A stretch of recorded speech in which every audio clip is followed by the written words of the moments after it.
可是上，慢点！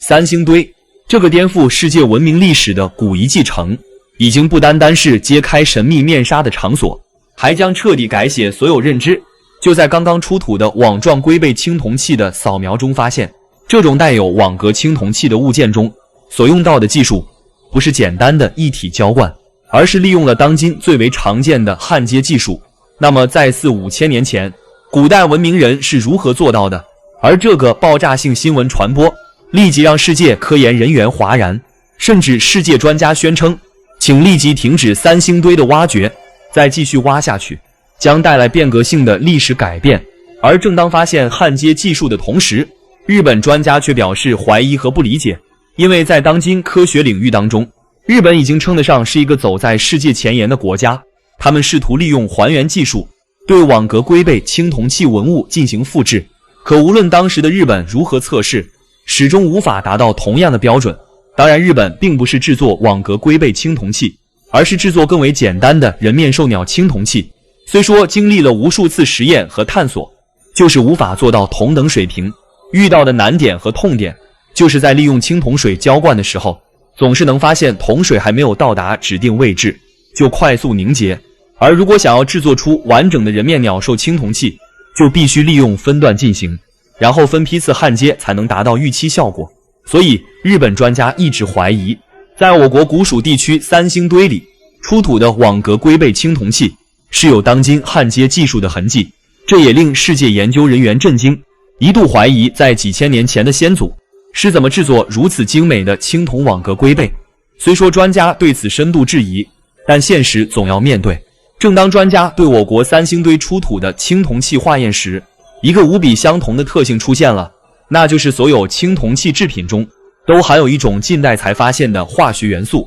磷。它是暗夜的鬼火，越是偏僻越是頻頻出現，也是戰爭之火，所有的戰事都離不開它的存在。而它的發現也是在17世紀，比三星堆晚出現幾千年。那麼在青銅器裡面怎麼會富含磷元素呢？這也說明先祖在出現磷之前就知道磷的用途，所以專家也承認三星堆不能再挖下去了，再挖下去也就越來越離譜，甚至要顛覆歷史了。那麼三星堆的文明到底是怎麼來的呢？這才是真正的謎團。可是上，慢點三星堆這個顛覆世界文明歷史的古遺跡城，已經不單單是揭開神秘面紗的場所，還將徹底改寫所有認知。就在剛剛出土的網狀龜背青銅器的掃描中發現，這種帶有網格青銅器的物件中所用到的技術，不是簡單的一體澆灌，而是利用了當今最為常見的焊接技術。那麼在4-5千年前，古代文明人是如何做到的？而這個爆炸性新聞的傳播，立即讓世界科研人員譁然，甚至世界專家宣稱，請立即停止三星堆的挖掘，再繼續挖下去將帶來變革性的歷史。說到三星堆，那就要說到一個老漢，就是因為他的一鋤頭徹底改變了世界考古現狀。三星堆不僅是世界第9大奇蹟，也是在20世紀最偉大的發現之一。我國歷史不僅是因為有上下5千年，也不是因為有傳說中炎黃2帝，而是有古蜀三星堆。話說在四川一個偏遠山區，老農為了給枯地澆水，特意在地裡挖出一個地洞儲水，方便日後澆灌。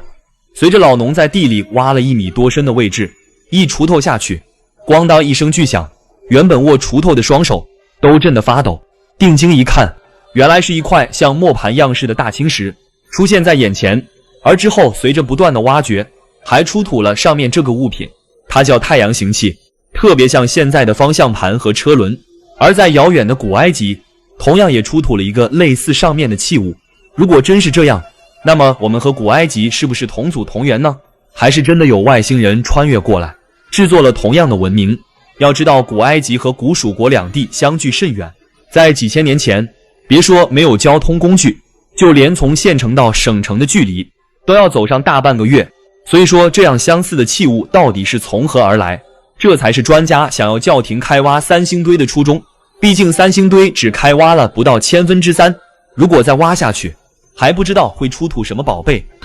上，慢點。三星堆，這個顛覆世界文明歷史的古遺跡城，已經不單單是揭開神秘面紗的場所，還將徹底改寫所有認知。就在剛剛出土的網狀龜背青銅器的掃描中發現，這種帶有網格青銅器的物件中所用到的技術，不是簡單的一體澆灌，而是利用了當今最為常見的焊接技術。那麼在4-5千年前，古代文明人是如何做到的？而這個爆炸性新聞的傳播，立即讓世界科研人員譁然，甚至世界專家宣称，請立即停止三星堆的挖掘，再繼續挖下去。而在三星堆，專家挖了1個世紀，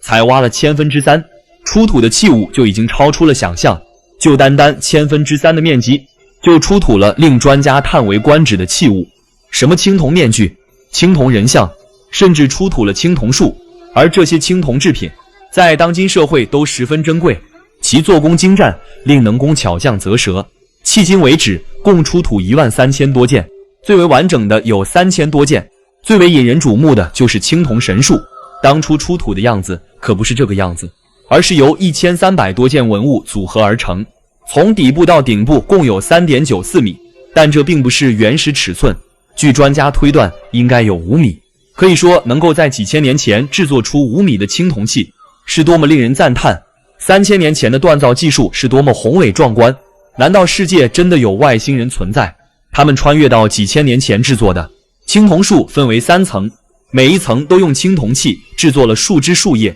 樹枝上站着飞龍，它們踏空而起。這個青銅樹有花有鳥有巨龍，大家也稱之為通天樹。而在《山海經》中也有同樣的神樹，而大家都知道《山海經》這部書籍是帶有神話傳說，而這樣的印證又讓人有了更多想象。難道猶如我國的《史記》是有人按照歷史的發展長河編寫下來的？為什麼《山海經》的內容能夠印證得如此相似？難道說《山海經》裡說的都是真的？那麼這樣的故事想象都讓人害怕。那你覺得三星堆有沒有必要繼續挖下去？挖下去的後果又是怎樣呢？